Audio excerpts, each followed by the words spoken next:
Good morning, all. I am Dr. S. Sharmila, Associate Professor and Head, Department of Industrial Biotechnology, Bharat Ministry of Higher Education and Research. Today, I am going to handle unit operations, and the topic is heat transfer. What is heat transfer, and when the heat will transfer? When there is a temperature gradient exists in a body, then the heat will flow from the object, which is at higher temperature, to the lower temperature in the direction of temperature decrease. So the heat will always flow from the hot object to the cool object. Let us see the modes of heat transfer. There are three modes of heat transfer: conduction, convection, and radiation. So the conduction is nothing but if there is a temperature gradient exists in a body, then the heat will move from one particle to the another particle without the movement of the particle. The conduction will be taking place in the solid material. It will always take place in the solid material. There won't be any movement of molecules in the conduction. Coming to the convection, the heat in convection, the heat will flow from one particle to the another particle due to the movement of the particle. With the movement of the molecules, the heat will transfer from one molecule to the another molecule, which is called convection.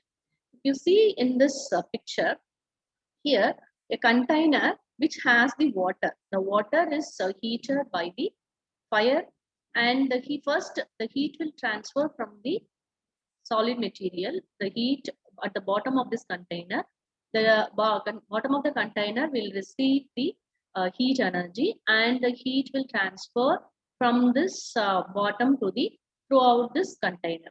So here there won't be any movement of molecule due to the adjacent molecule temperature, or the adjacent molecule which will be having lower temperature. The heat will transfer from one molecule to the another molecule without the movement of the molecules. In case of convection, convection will be taking place in the fluid material. That means it may be solid, it may be gas, or it may be liquid. So here the water is present inside the container. First, the container will receive the heat energy, and the heat will transfer into the container by means of convection. And in convection, the water molecule, the convection will be taking place in the fluid particle. So the water molecule which are present, which are in contact with the solid material which is at high temperature, the heat will transfer from the solid material to the liquid water. And once the water particle receives the heat energy, it will lose its density. And due to the decrease in the density, the water molecule will be moving from the bottom to the top. It will try to, because of the low density, the water molecules will be moving upside. And the high density water molecules will be coming and contacting with the bottom surface, which is hot. And it receives the heat energy. Again, it will lose the heat energy, and it will be moving up. So likewise, the whole water particle will be receiving the heat energy. So in convection, the heat will transfer from one molecule to the another molecule by means of due to the movement of molecules. And in the radiation, there won't be any medium. Without the medium, the heat will transfer from the one particle to the another particle. The best example of radiation is the heat transfer from sun to earth. So at to a certain atmospheric level only, the atmospheric pressure will be there, the atmospheric air will be there. After that, it will be, there won't be any medium. So even though there is no medium, the heat will transfer from the sun to the air, which is by means of radiation. So these are the modes of heat transfer. So convection is nothing but the transfer of heat through the fixed material, or if any temperature gradient exists in a continuous substance, then the heat will flow from unaccompanied by any observable motion of the matter. So there is no movement of molecule in the conduction. So conduction is well explained by the Fourier's law. This law states that the rate of heat flow, which is Q, the rate of heat flow is directly proportional to the temperature gradient. Here the temperature gradient is dt by dx. So there is a difference between the temperature gradient and temperature difference. Temperature difference is nothing but dt. There is change in temperature. Temperature gradient is change in temperature with respect to time or with respect to distance is called temperature gradient. So this rate of heat transfer is directly proportional to the temperature gradient. This law states that the rate of heat flow is directly proportional to the temperature gradient and to the area normal to the direction of heat flow and to the temperature in the direction of heat. To remove the proportionality constant, we are introducing the term K, which is thermal conductivity. So the equation becomes Q is equal to minus Ka dt by dx. Here K is nothing but thermal conductivity and A is the area, dt by dx is the temperature gradient. This negative sign implies that the heat transfers from the high temperature to the lower temperature. That is, the heat transfer takes place in the decrease in temperature. This K is proportionality constant and the unit of this K is watt per meter Kelvin and A is the area which is normal to the direction of heat flow and the unit of area is meter square, dt by dx is the temperature gradient, watt per meter and T is temperature, x is the distance. So what is thermal conductivity? Thermal conductivity is nothing but the ability of the material to conduct the heat. If you can separate or if you see the thermal conductivity of a solid, liquid and gases, the solid material will be always having higher thermal conductivity because the molecules are tightly packed in the solid material when compared to the liquid and gases. When comparing this liquid and the gases, the liquid material will be having more thermal conductivity or more heat transfer coefficient, rate of heat transfer coefficient than the gases. And this thermal conductivity can be calculated by means of this formula, which is A plus BT. Here, A, B are constants. So each material will be having its own thermal conductivity. Heat flux. So the heat flux is nothing but the rate of heat transfer per unit area. So the rate of heat transfer is Q, capital Q, and the rate of heat transfer divided by area is nothing but heat flux, and the heat flux unit is watt per meter square. So coming to convection, so we already discussed what is convection. The heat transfer between the fluid and solid surface takes place as a consequence of the motion of the fluid relative to the surface. So the fluid, if the fluid is flowing over the hard surface, the heat will transfer from the hard surface to the fluid molecule. And consider when we consider the rate of heat transfer in the fluid, this heat flux of Q is equal to H into temperature difference. This H is nothing but heat transfer coefficient. This heat transfer coefficient H will varies with different parameters like types of flow, whether the flow is laminar or the flow is turbulent, or the geometry of the body, the flow passage area, and or the physical property of the fluid, whether the fluid is highly viscous or it has high density or low density. So that property will affect this rate of heat transfer coefficient. And the mechanism of heat transfer. The mechanism of convective heat transfer, there are two mechanisms.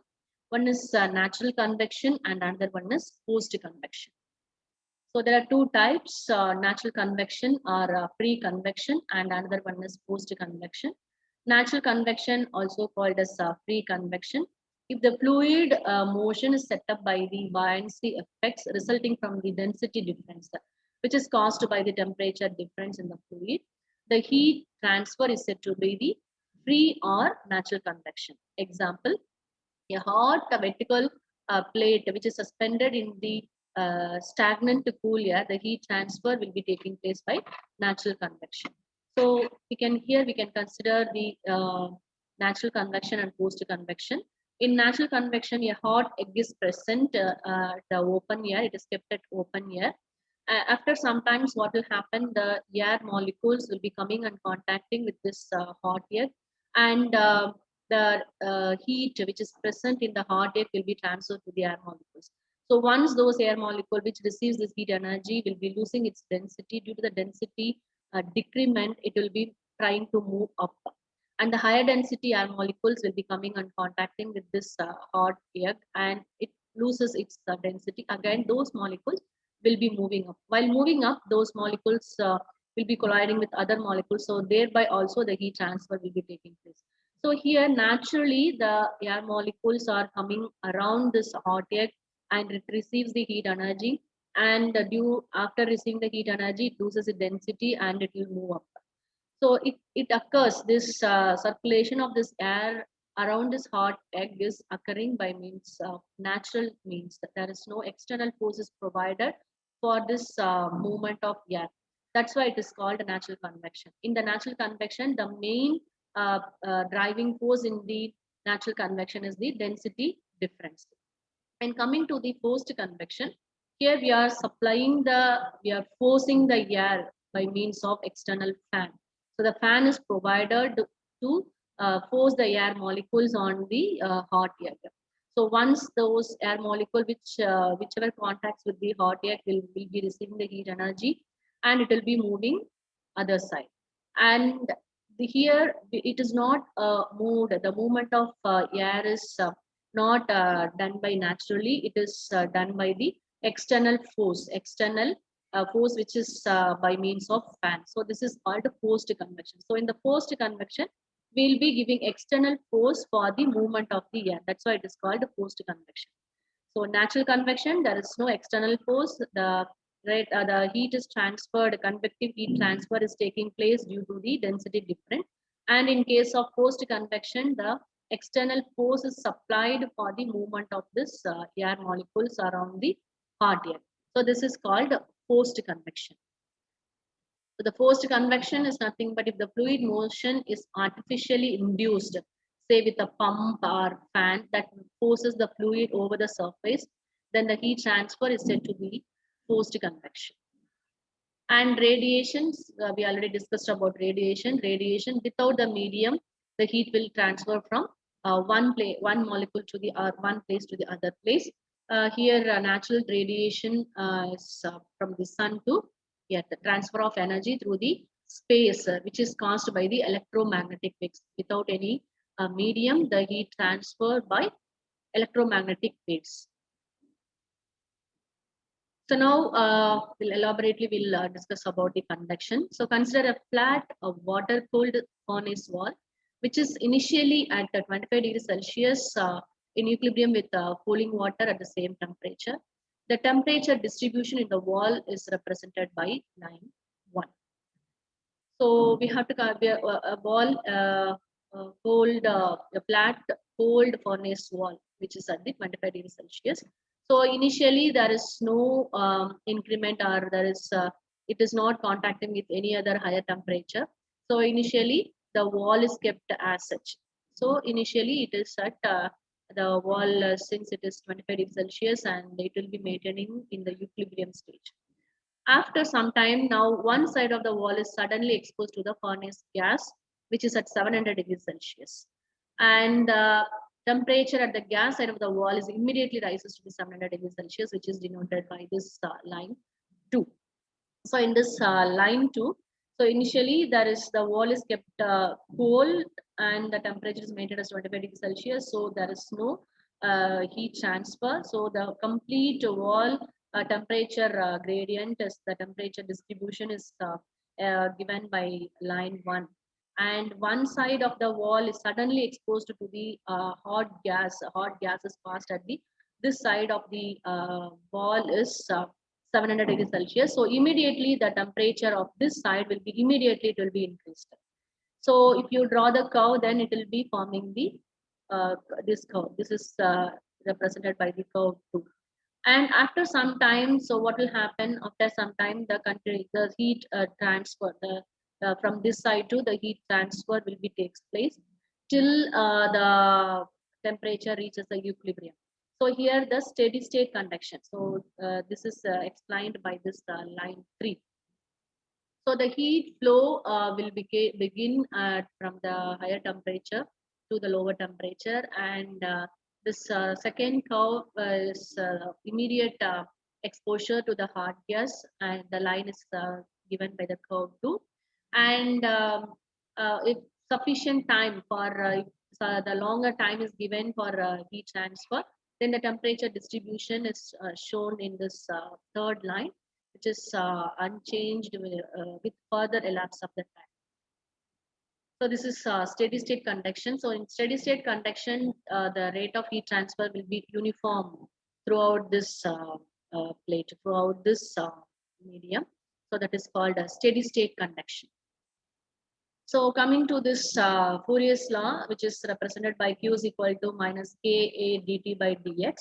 Now we are rearranging this equation. We are taking this dt to the left hand side and q to the right hand side. So this equation becomes dt is equal to minus k by ka into dx.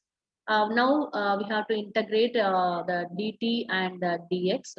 dt is integrated with the limits t1 to t2 and the dx is integrated with the limits x1 to x2. If you're integrating dt, we'll be getting t, and if you substitute the limits, the upper limit t2 minus lower limit t1, which is equal to minus q by ka, and the integration of dx is x, and if you substitute the limits x2 and x1, so x2 minus x1.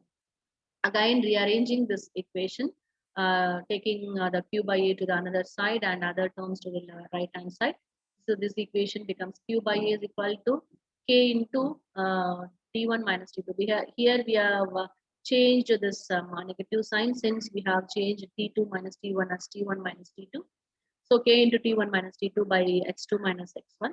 So q by a is equal to temperature difference. We are considering this T1 minus T2 as del T. Del T is nothing but the temperature difference. And the X2 minus X1, the difference in the distance is considered as B, which is called the thickness. So X2 minus X1 is thickness of the insulation, or thickness of the material. T2 minus T1 is the temperature drop or temperature difference. And this K is the thermal conductivity, which varies linearly with the temperature. And the above equation can be represented by k bar also instead of k. So q by a is equal to k a bar into del t by b. And this this k can be taken to the denominator of this b, so that this equation can be written as del t is equal to q by a into b by k. This inverse of conductivity is called resistance. So this b by k is replaced by r. So this equation for heat transfer to the single slab or single solid material, which is q by a is equal to del T by R, where R is the thermal resistance of the solid, B by K. So the reciprocal of the resistance is the uh, heat transfer coefficient. So this heat transfer coefficient will be used in case of fluid material. So H is equal to K by B. So now let us see the example problem for this heat transfer by convection. Determine the heat flux and the heat transfer rate. Here heat flux is Q and the rate of heat transfer is capital Q across an iron plate with area 0.5 meters square and the thickness thickness is 0.02 meter, and the thermal conductivity of the material is 70 watt per meter degree Celsius. And when one of its surface is maintained at T1 60 degrees Celsius and the other at T2 20 degrees Celsius. First, for solving problem, first point is we have to write down the data given. Whatever the data given in the problem, first we have to write all the data given in the problem. So here the area is given, which is 0.5 meters square. Area is given, and the thickness of the material is given, L, or we can say it is B, 0.2 meter. Thermal conductivity is K is given, 70 watt per meter degree Celsius. T1 is given, T1 is 60 degrees Celsius and T2 is 20 degrees Celsius. So these are the data given in the problem. So using these data, we have to find out capital Q, that is rate of heat transfer, as well as the heat flux. So the formula which we are going to use here is Q is equal to minus Ka dt by B or L. So here thickness we can give L because in the problem itself they have mentioned the thickness is L. So instead of B we have substituted L. So minus Ka del T by L. So we have to substitute the values of K. The value of K is 70, area is 0.5, and del T is the temperature difference, which is T1 minus T2. Divided by length, the thickness is 0.2. So if you are substituting all the values and after calculation, we'll be getting the answer 70 kilowatt. So coming to the problem number 2, the heat flow rate through a wooden board. The thickness is given. B is 2 centimeter for a temperature of del T is 25 degrees Celsius. The temperature difference del T is directly given in the problem. Instead of giving T1 and T2, directly the del T is given between two surface is 150 watt per meter square. So this 150 watt per meter square is nothing but the heat flux. So the heat flux value is given, del T value is given, and the thickness is also given. So we have to find out the K value, calculate the thermal conductivity of the wood. So we have to find out the thermal conductivity. So using the same formula, Fourier's law formula, we have to find out it. Before that, we have to write down this data given in the problem. Thickness is 2 centimeter, and after writing the data given, we have to see whether all the units are in same SI units. If not, we have to convert it. Here 2 centimeters is given, so we have to convert the centimeter into meters. So 0.02 meters, and the del T is given 25 degrees Celsius, and Q value is also given, which is 150 watt per meter square. So these are the data given in the problem. Using this data, we have to calculate the rate of heat flux. So the heat flux formula is Q by A, so that we can find out K into del T by B. K is given in K is not given in the problem. That's only we have to find out. But Q by A value is given, which is 150. K is unknown. Del T by B. So we can take this del T by B to the left hand side and the K to the right hand side, so that we can find out this unknown K value. So after the calculation, we'll be getting the thermal conductivity of the material is 0.12 watt per meter degree Celsius. The third problem is dealt with heat transfer coefficients. In the previous cases, we have discussed about thermal conductivity for solid material. Here the heat is transferred from the solid to the atmospheric air. So that they have given the heat transfer coefficient. We have to calculate the heat transfer coefficient. So the problem is an electrically heated plate where the heat passes by heat transfer by convection at a rate of 8,000 watt per meter square. So here the 8,000 watt per meter square is again the heat flux, small q. So the heat flux value is given, and the temperature, the atmospheric ambient temperature is at 25 degrees Celsius. And if the surface of the hard plate is maintained at 125 degrees Celsius, so the heat is transferred from this hard plate to the ambient air, atmospheric air. So we have to find out the heat transfer coefficient, calculate the heat transfer coefficient for convection between the plate and the air. So between the plate and the air, the mode of heat transfer will be the convection. So we have to find out the H value. So Q is directly given in the data, which is 8,000 watt per meter square, and TF. TF is nothing but the atmospheric temperature value, which is 25 degrees Celsius, and the TW is the hard plate temperature through which from where the heat is transferred.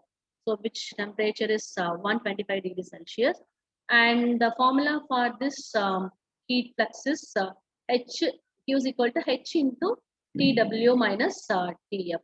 H here, H is unknown. Other all are known. So Q value is 8,000, H is unknown, and TW, the hot plate temperature is 125 degrees Celsius, and the atmospheric temperature is 25 degrees Celsius. So if you substitute the values so that we can find out this H value. So finally the H value is 80 watt per meter square degrees Celsius. So now what we are going to discuss is the compound resistance in series. So in previous case, we have discussed about the heat transfer to the single slab or single material. Now, if some material, some wall or some material will be constructed with 2 or 3 materials to avoid the heat loss. In that case, how the rate of heat transfer will be. So for that, here we are going to consider the compound resistance in series. Consider a flat wall which is constructed of different layers, and consider the thickness of those layers are BA, BB, and BC. And the thermal conductivity are to be considered as Ka, Kb, Kc respectively. And if you see the temperature drop at the particular layer is taken as del Ta, del Tb and del Tc. So there are three different materials A, B, C. For those three material, the thickness, thermal conductivity and the temperature drop we have considered. And we are going to find out this Q by A or Q for this compound material, how the rate of heat transfer through this compound material. So this is material A, material B and material C. The thickness is BA, BB, BC. The overall temperature drop is del T. The overall temperature drop throughout this three layer is considered as del T. And the temperature drop at this particular layer is del TA.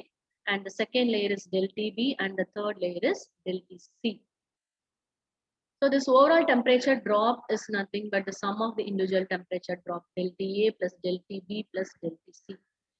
We know that what is del T value. By that we can find out what is del TA. So del TA is QA by KA, BA by A. So this A cross-sectional area is constant.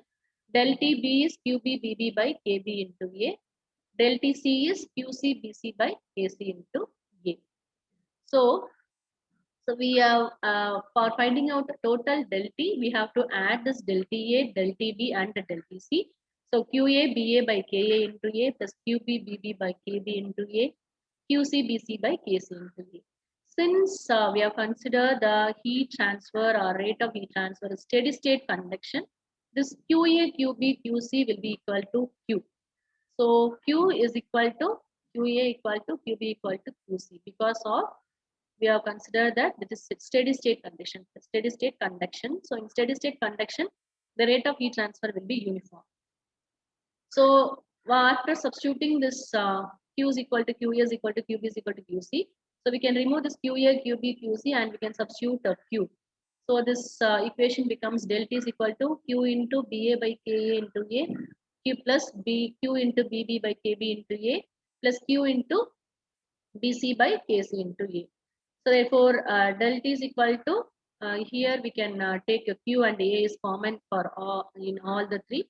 So we can take Q by A is common so that this equation becomes del T is equal to Q by A into BA by KA plus BB by KB plus BC by KC. Now rearranging that equation, Q by A is taken to the left hand side. So this equation becomes Q by A is equal to del T by BA by KA plus BB by KB plus BC by KC, which is equal to del T by this BA by KA because B by K is R. So BA by KA will be considered as RA. So BA by KA is RA, BB by KB is RB, and BC by KC is RC. So this equation again change into del T by RA plus RB plus RC. So this sum of the resistance is equal to overall resistance. So we Q by A is equal to del T by R. So this is the formula for finding out the heat flux through the compound resistance. Q by A is equal to del T by BA by KA plus BB by KB plus BC by KC. So directly we can use this formula for solving the problem in case of compound resistance, or we can use del T by RA plus RB plus RC. We can find out this resistance separately using this concept BA by KA, RB is equal to BB by KB, RC is equal to BC by KC. So separately we can find out RA, RB, RC, and we can substitute RA, RB, RC in this overall Q by A value so that we can find out the rate of heat transfer or heat flux through the compound wall. This is the formula for heat flux through the compound wall.